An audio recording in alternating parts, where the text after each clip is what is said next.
आज सचिन का कॉलेज खत्म हो रहा था और नए सफ़र की शुरुआत हो रही थी। अपने सभी दोस्तों के मिलने के बाद वो अपने घर के लिए निकल पड़ा, जो कि दिल्ली से बहुत दूर पहाड़ों में है। अपने घर जाते हुए वो रास्ते में खाने के लिए रुका। उसने देखा कि उसके सामने वाली टेबल पर बैठी महिला का कोई पर्स चुराने की कोशिश कर रहा था। उसने उस चोर को पकड़ महिला का पर्स बचा लिया, लेकिन इसी हाथापाई में सचिन को चोर से कई खरोंचें लग गई। चोर तो भाग गया, लेकिन ढाबे वाले ने उसे फर्स्ट एड दिया। उस महिला ने उसका शुक्रिया किया और वहाँ पर मौजूद सभी ने सचिन की दिलेरी को सलाम किया। अपने घर पहुँच सबसे मिलकर उसे अच्छा लगा, लेकिन जब ड्राइवर ने सचिन की बहादुर का किस्सा सबको सुनाया तो उसके दादाजी बहुत खुश हुए। ये बिल्कुल मुझ पर गया है, एक ब्रिगेडियर का पोता है, कह अपनी मूंछों को ताप देते हुए अंदर चली गई। सुगंधा चुपचाप खड़े अपने बेटे सचिन को घूर रही थी। क्या हुआ माँ? अगर तुझे ज्यादा लग जाती तो? क्या माँ, एक आर्मी परिवार से जुड़ने के बाद भी आप ऐसी बात कर रही हैं? बोल उसने अपनी माँ को गले लगा लिया। फौज में भर्ती के लिए उसे पेपर पास करना था, जिसके लिए उसने खूब मेहनत करी। इसी बीच उसे जुकाम खांसी हो गई, लेकिन दवाई ले उसने अपना पेपर दिया और फिजिकल टेस्ट भी दिया, क्योंकि ये उसके परिवार का सपना नहीं बल्कि उसका जुनून था, अपने देश के लिए कुछ करने का। कुछ दिनों बाद उसे तेज बुखार हो गया। दिन पे दिन उसकी तबीयत और व्यवहार दोनों बिगड़ते चले गए। डॉक्टर ने बोला वायरल है, कुछ दिनों में ठीक हो जाएगा। उसका पूरा ख्याल रखा जा रहा था ताकि वो जल्दी से ठीक हो सके, लेकिन उसकी हालत में कोई सुधार नहीं हुआ। फिर एक दिन डॉक्टर के कहने पर उसके सारे टेस्ट करवाए गए। रिपोर्ट आने में कुछ समय था। इसी बीच सचिन सुस्त रहने लगा। पहले की तरह बुखार और उसके शरीर पे कुछ निशान भी होने लगे।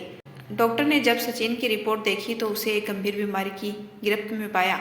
ये बात उसके मम्मी पापा जान गए थे, लेकिन वो यकीन नहीं कर पा रहे थे कि उनकी परवरिश में कहाँ कमी रह गई, जो आज ये दिन देखना पड़ रहा है। घर आकर सबसे पहले सचिन ने सच जानने की चेष्टा की, लेकिन उसके पेरेंट्स बात छुपा गए। कुछ नहीं है, तुम जल्दी ठीक हो जाओगे। जहाँ एक तरफ सच छुपाया जा रहा था, वहीं दूसरी तरफ सच खुद चल उसके पास आ रहा था। फौज से एक लिफाफा आया, जिसे देख सचिन खुश था, क्योंकि उसकी सारी उम्मीदें इसी पत्थर से जुड़ी थी। जैसे ही उसने लिफाफा खोला तो वो पढ़कर हैरान था कि वो रिजेक्ट कैसे हो सकता है, लेकिन जब उसने अपनी बीमारी के बारे में जाना तो वो हैरान परेशान होकर कमरे में चहलकदमी करने लगा। ऐसा कैसे हो सकता है? नहीं, ये सब गलत है। मैं कल ही डॉक्टर के पास जाऊंगा। सुबह उठते ही उसने सबसे पहले अपने पेरेंट्स से बात की और बोला ये रिपोर्ट गलत है, ऐसा कभी नहीं हो सकता। उसकी माँ ने उसे गले लगाया और तीनों डॉक्टर के पास गए। जब सारी बात साफ हुई तो सवाल ये था कि जब सचिन ने कभी अपनी मर्यादा पार नहीं की तो फिर ये बीमारी। तब डॉक्टर ने उसे अच्छे से पूछा, क्या तुमने कभी किसी का रेजर या इंजेक्शन या कोई ऐसी चीज़ का इस्तेमाल किया हो जो दूसरे ने भी किया हो? क्योंकि ये बीमारी छूने से नहीं बल्कि यौन संबंध या रक्त संचरण के माध्यम से फैलती है। बहुत सोचने के बाद उसे याद आया कि कॉलेज में उसका एक दोस्त था जो कभी कभी उसकी चीज़ें इस्तेमाल करता था। तभी डॉक्टर ने कहा, तो ये बीमारी तुम्हें अपने दोस्त से ही हुई है। तो अब क्या करना है डॉक्टर?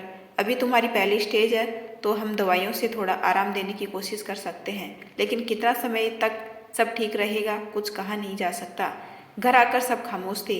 तभी सचिन बोला, बचपन से यही सिखाया जा रहा है, बहादुर बनो, दुश्मन से कभी नहीं डरना, हमेशा बाहर से आने वाले खतरे से सावधान होने को कहा, लेकिन कभी ये नहीं बताया कि जब एक चींटी काट जाए तो क्या करें।